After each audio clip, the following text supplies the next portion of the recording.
so I want to talk about some of the areas of your expertise because you are so followed and you do such a great job breaking down some of these very complicated aspects of Bitcoin. One of them where I want to start is Bitcoin mining and the environmental impact. I feel like there are so many misconceptions out there, and I'm trying to do my best to educate myself in a way that I can translate the message to the masses if I ever go on TV. And so I go to your work a lot because you just have done so much work. So first of all, like how much did that take in terms of just like your time and effort to become so knowledgeable in Bitcoin mining and energy? And number two, can you break it down like the simplest so that whether the audience is beginners or they have family members, friends who are beginners, like how do you explain the environmental impact of Bitcoin? Well, I don't see it as a cost in terms of acquiring knowledge about it because it's just very interesting to me. So it's a brand new industry, only existed for about 10 years, and it's very consequential, right? It's a $15 billion industry roughly in terms of revenues. And all the miners in the world are probably worth around 30 billion, maybe less today. They've been selling off, and so it's very disruptive. It's like a political, hot topic, and it's changing the nature of the Texas energy grid. And New York's trying to ban it. And we were talking to some Norwegian members of parliament today, and they're very concerned about it. The EU's trying to ban it. And so, how could I not be compelled by that? And then it's very directly adjacent to our industry. And so it's just something that I cared about, and so it never felt like a chore to learn about it. But what I did have to do was learn a lot more about how power actually works. I mean, that was fascinating. Those are the only books I read these days are about power market economics. Really? Because it's such a deep rabbit hole. It's deeper than the Bitcoin rabbit hole, actually. And I'm a total neophyte there, total novice. But the intersections are incredible, right? Bitcoin mining is going to become integrated into the energy business. Already is happening, and it's going to be really, really fascinating transition. But yeah, I guess I've been doing it like on it because it's not my sort of core mandate at Castle Island. Obviously, we don't really invest much in mining. Sure. It's not like a venture investable space, I would say.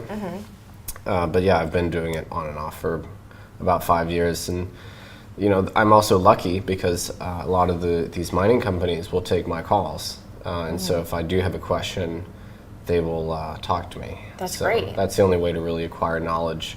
So much Bitcoin mining knowledge is, not shared. Certainly not shared outside of mining circles, not shared outside the industry. So the academics that write about it, like fiat academics, they're always on the outside looking in. Yeah. They don't have the ability to gain true good knowledge about what's happening. It's only the practitioners that really know the reality. And then it's a matter of blending the practitioner knowledge with sort of like broader data that you can acquire about the mining industry. And so it's an ongoing challenge, but a fun one. Second part of the question was, why is it, why is it not that bad for the environment? So, I mean, for the most part, miners buy grid power, right? And so if you think that buying grid power that's freely available for sale, is like bad, then it's like kind of like the argument's moot in the first place, right? Like buying power is what we do in order to sort of like achieve things. There's not that much we can do without power. So, anybody that sort of like fundamentally thinks that way, like me, plugging an outlet and like using an appliance is like a bad thing. It's like there's no discussion to be had. But if you sort of accept the premise, if you look at the numbers, it's fairly small, right? Probably talking about 10 basis points of global energy production end up, going into Bitcoin. And so that's little, right? And so, all right, let's say you really care about climate change and you think it's crisis, it's an imminent crisis. We have to do something about it. Bitcoin, stamping out Bitcoin, let's say you could eradicate Bitcoin. That's not going to solve the climate crisis, right? The numbers involved in the energy transition and decarbonization are enormous.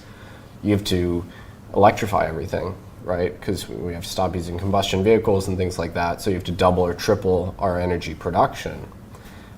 You have to radically change the nature of the energy mix. You have to eliminate coal, eventually eliminate natural gas. You have to scale up wind and solar, probably scale up nuclear, add a lot of batteries to the mix. those transformations will, let's say the net zero idea was possible and doable and viable. The transformation that would have to occur would take basically all of society's resources. I mean, it's truly, truly radical. It's like kind of the same thing as if there was an alien invasion coming and we had to fully mobilize society. That's the sort of the scale of the resource allocation. You're not just talking about billions of dollars, you're talking about like tens and tens of trillions of dollars, like basically the whole GDP of the world. Sure. So if you think there's a climate crisis, which, like, I totally admit, anthropomorphic climate change is real, certainly concerning, absolutely no questions about that. Expending your energy to stamp out an industry that buys 10 basis points of current energy production will not solve it. It just won't. And now, of course, so, I would sort of like question the motives of anyone that's like, yeah, I'm a climate activist, and the way I'm going to fix the climate is by stamping out 10 basis points of consumption. It doesn't really make sense. Now, if you look at Bitcoin specifically, like what miners do and how they engage with the grid, it's pretty benign. So we know that miners are location agnostic. They can domicile themselves anywhere. No other industry is like this. No other industry. Bitcoin mining, the way you sort of liquidate the Bitcoins that you acquire is through the internet, right? Right. So there's no heavy machinery or anything. You don't need to be near to like a specific resource. Like it's just electricity and computing and then internet. And there's satellite internet, so you can do mining anywhere. So it's location agnostic, which is a completely brand new thing for an industry, which means that they can identify stranded or cheap underutilized energy, of which there's tons, because energy doesn't really travel more than about 500 miles without high voltage transmission. So electricity is a local phenomenon. It's not globally fungible, right? It's highly localized, and there's these stranded pools of energy all over the place. And if you look where miners are sort of active, it's in those places. So historically, it was Southwest China with all the stranded hydro, which would just be curtailed. There was no demand for it. Right now it's in West Texas, where there's huge amounts of generation. There's not a lot of load, and there's a limited ability to transmit it. You're looking at upstate New York with hydro. You're looking at Quebec, British Columbia, Washington State, Siberia with hydro. I mean, all these places have one thing in common, which is the energy isn't being used for anything, right? There's no alternative economic use of the energy because there was no real ability to transmit it a long way to get it to load centers. So, so Bitcoin miners, like, they're not plonking down data centers in the middle of cities where they're going to be contributing to like grid congestion or scarcity events. It's the opposite. They buy up energy that's just really not being used otherwise. And people that think Bitcoin miners are contributing to scarcity, they just don't understand power. It's not that they don't understand Bitcoin, they just don't understand the way that power moves around the grid. So that's sort of like the fundamental thing to understand. And then you can have an argument about like how green is the power that goes into Bitcoin. It's sort of relatively green actually compared to most industries, that's for sure. And it can be 100% sustainable easily.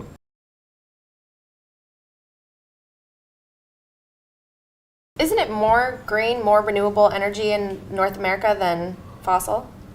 Bitcoin mining? Yeah, so I thought it was. If you look at the Bitcoin Mining Council data, it's kind of 60% sustainable is what their sample says, which is about 50% of the hash rate.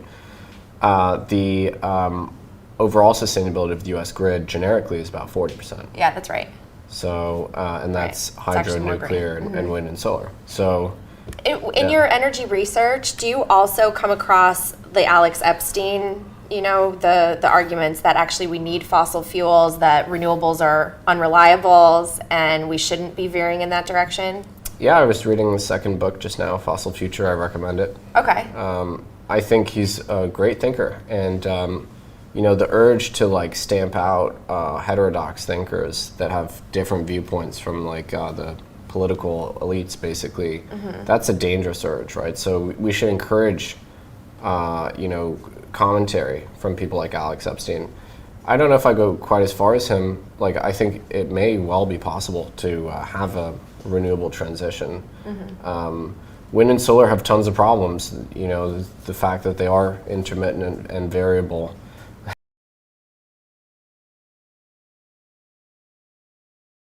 That's a real issue. Yeah. You're not going to be able to replicate baseload. You're going to have to radically reshape the way that we consume power if you are going to make them a majority of your generation. Sure. I mean, it's going to be really, really, really challenging to do that.